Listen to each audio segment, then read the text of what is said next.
Moi, je voudrais remercier d'abord Philippe Christman et puis remercier vous-même, remercier tous ceux qui se sont impliqués pour que cette grande école du numérique voit le jour. Ça y est, c'est absolument formidable que de voir toutes ces nouvelles labellisations. Sachant que, je crois que vous l'avez dit, il va y en avoir encore une nouvelle vague de labellisation, donc on ne s'arrête pas là. Peut-être préciser un point sur lequel les interventions ne sont pas beaucoup revenues, me semble-t-il, et qui concerne tout particulièrement mon ministère, c'est le fait que les personnes qui vont être formées dans le cadre de cette grande école du numérique vont pouvoir, si elles ne bénéficient pas d'autres types d'aides, bénéficier de bourses.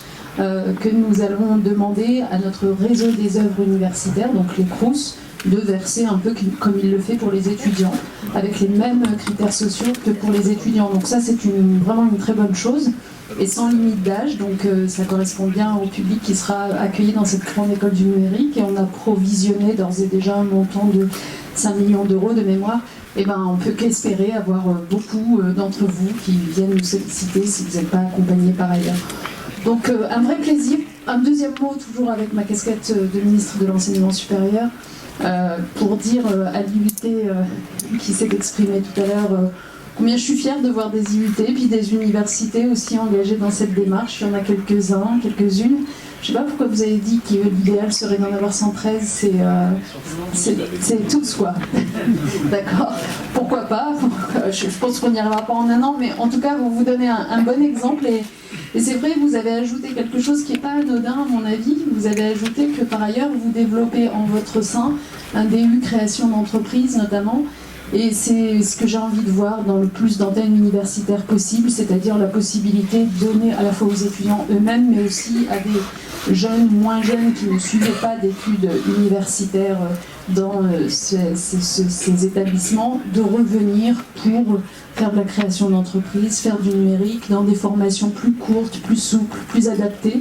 Donc je crois que ce faisant, l'enseignement supérieur est aussi en train de prendre le chemin de la modernité et je m'en félicite. Le président de la République aurait dû être parmi nous aujourd'hui, il n'a malheureusement pas pu, mais je peux simplement dire à tous les acteurs ici réunis qu'il serait très très fier de vous voir tous, que je me souviens de ce jour de septembre où on a lancé la grande école à l'Élysée. C'est son bébé, clairement. On est plusieurs ministres ici devant vous, mais il nous en demande très régulièrement des nouvelles. C'est lui qui en a eu l'idée. Il faut rendre à César ce qui est à César. Et moi, je suis heureuse de voir que ça fonctionne si bien.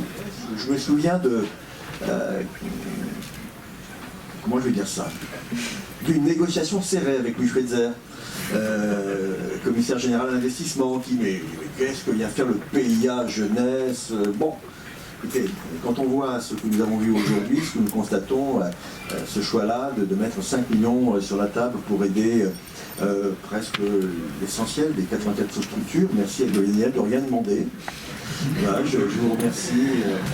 Voilà. Je ne sais pas s'il le regrette, mais il nous accueille en tout cas aujourd'hui de manière très, très agréable. Mais c'est sûr que ces 5 millions d'euros vont permettre un coup de booster pour les structures ainsi labellisées. J'y rajouterai la création du groupement d'intérêt public. Il faudra être vigilant parce que groupement d'intérêt public, donc il y a des procédures. Il ne faudrait pas que les procédures liées au CEJ deviennent un obstacle au développement du projet qui est le nôtre. Mais ça, vous pouvez nous faire confiance pour ne pas alourdir tout ce qui serait néfaste en fait à cette philosophie de start-up que nous créons aujourd'hui par notre présence et cette première labellisation. Donc, on a un sentiment vraiment que ça va aller très très loin. Et puis que quelque part, le numérique lutte contre cette forme de déterminisme social que nous combattons, chacun dans nos domaines. Myriam, qui va s'exprimer dans quelques instants, a été à mes côtés en tant que secrétaire d'État en charge de la ville. Et combien de déplacements nous avons fait pour dire mais il y a du potentiel, il y a de l'attractivité, il y a de la richesse au travers des hommes et des femmes qui sont dans les quartiers prioritaires de la ville et qui n'ont pas le droit à se dire en permanence je serai exclu tout au long de mon existence. Non, ces quartiers n'ont pas à se justifier de leur appartenance à la communauté nationale. Et au travers de ça, tout est bon à prendre, et notamment ce que nous créons ensemble aujourd'hui, cette dynamique partagée par votre présence. Et puis il faut quand même continuer à accompagner, c'est une démarche que nous connaissons bien avec Najat au travers de La France s'engage, aussi chantier présidentiel, et je puis vous dire qu'on retrouve là cette même forme de dynamique, cette excellence qui vient finalement de l'énergie que nous pouvons tous et tous déployer ici. Le droit à l'excellence est un droit que nous devons partager, que nous devons surtout faire vivre ensemble. Merci à la Grande École du Numérique. On est tous très heureux aujourd'hui. On est heureux parce que je pense qu'il y a plein de visages familiers, des gens rencontrés sur le terrain, et quelque part on a montré que l'action publique, ça pouvait être la capacité de partir de la force des territoires, des écosystèmes, de ceux qui font au quotidien, qui tendent la main, et que là c'est les logiques administratives qui se sont adaptées à la force des territoires. Et on a tout simplement dépassé les logiques administratives et financières en partant d'une chose, c'est le public. Et je pense que de cette expérience collective, on peut apprendre beaucoup sur d'autres pans de nos missions respectives. Je le dis d'autant plus que le président de la République a annoncé il y a à peine 10 jours un plan de formation de 500 000 demandeurs d'emploi supplémentaires. Et c'est comme ça aussi que j'envisage ce plan de 500 000 formations supplémentaires.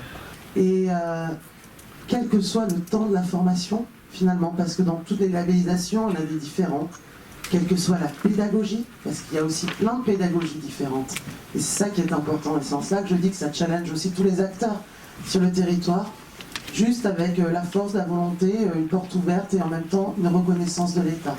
Et là, le label, pour moi, il est important pour ça, parce que ça ouvre des portes, à la fois pour les jeunes, ça ouvre des portes aussi pour les structures qui les portent, ça ouvre des portes aussi pour les collectivités, pour les entreprises sur le territoire.